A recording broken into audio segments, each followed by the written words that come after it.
చేపల పులుసులో అడ్డమైన మసాలాలు ఏదంటే ఏనేవే నువ్వు చక్కగా అల్లం ఎల్లుల్లి జీలకర్ర ధనియాలు బాగా నూరేస్తే చేప నీ శ్వాసన రాదు. ఏం పిల్లవు నువ్వు. ఇదిగా చింతపండు పులుసు అంటే అక్కడే ఉంది. ఓయ్ ముందే ముక్కలతో పాటు మగ్గెత్తేనే పులుసు రుసుంటది. ఈ ఇదిలో కుక్క మెరిగిద్ది, ఇంట్లో అత్త వాగది, దీని లెక్కేటని ఈనవు కదా నువ్వు. ఇదిగా జరుగును, నేను చూసుకుంటా పోట్లకి. శుభ్రం లేదు, పాడు లేదు. హ?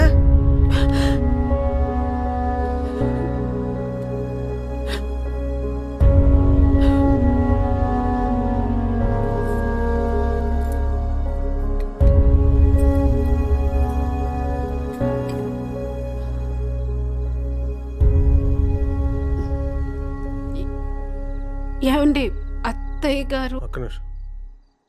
ఆ అమ్మకి ఈ ఏటీఎం కార్డు వచ్చింది.